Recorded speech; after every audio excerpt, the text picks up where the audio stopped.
కనకమకామణిభూషితలింగం ఫణిపతివేష్టితశోభితలింగం దక్షసుయజ్ఞ వినాశనలింగం తత్ప్రణమామి సదాశివలింగం. కనకమకామణిభూషితలింగం. మన ఇంట్లో బంగారపు నగలు కానీ మణులు కానీ మనం ఏమి ధరించినా మీ ఇంట్లో ఉండే పూజా మందిరంలో దేవుడి విగ్రహానికి ఒక్కరోజు అలంకరించి ఆ తర్వాత ధరించండి. ఆ మణి సౌభాగ్యంగా మారుతుంది. రాగానే ఇలా మెడలో వేసేసుకోవడం కాదు. ఇక్కడ ఖచ్చితంగా మన ఇంట్లో ఉండే పూజా మందిరంలో అది స్త్రీ సంబంధమైన ఆభరణం అయితే అమ్మవారి మెడలో వెయ్యాలి. దుర్గాదేవి అయినా పర్వాలా, సీతాదేవి అయినా పర్వాలా, లక్ష్మీదేవి అయినా పర్వాలా, ఆవిడ మెడలో వెయ్యాలి. పట్టినా పట్టకపోయినా సరే వేసేయాలి. పట్టకపోతే పాదాల దగ్గర పెట్టేయాలి.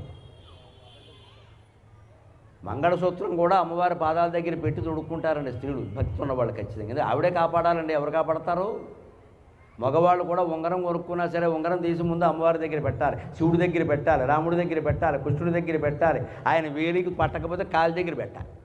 ఆయన ఈ ఉంగరం నీది అని చెప్పి అన్నాడు, తీసుకొని తొడుక్కో.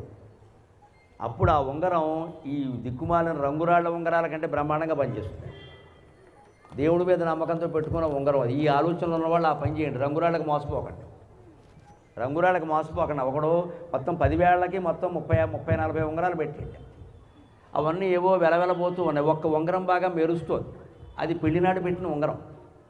ఇవన్నీ ఎందుకు పెట్టేవరా అన్నట్టు. ఆ ఉంగరం పెట్టుకోవడం వల్ల ఇవన్నీ పెట్టుకోవాల్సి వచ్చింది అన్నట్టు. అది పెట్టుకోకపోతే ఇవన్నీ బాగానే ఉండేవి, పెళ్ళి అయ్యాక వచ్చేవన్నీ.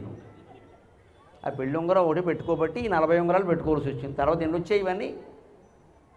ఈ రంగురాళ్ళ ఉంగరాలు ధరించి మోసపోకండి. టీవీలో ప్రకటనలు చూసి మీరు చేయించుకున్న ఉంగరమే, మీ మామగారు మీకు పెట్టిన ఉంగరమే, మీరు కష్టపడి చేయించుకున్న ఉంగరమే, లేదా పెళ్లి రోజుకి మీ భర్త మీ ఎందు ప్రేమతో చేయించినటువంటి ఉంగరాన్ని ఒక్కసారి అమ్మవారి దగ్గర పెట్టండి. అమ్మ ఇవి పెట్టేసుకోకండి, వెంటనే కక్కుర్తి పడి వెనక్కడ పెట్టండి, ఆవిడ పాదాల దగ్గర పెట్టండి. అమ్మ కాపాడమని అడగండి. ఆ తర్వాత ఆ ఉంగరం తీసుకుని పెట్టుకోండి.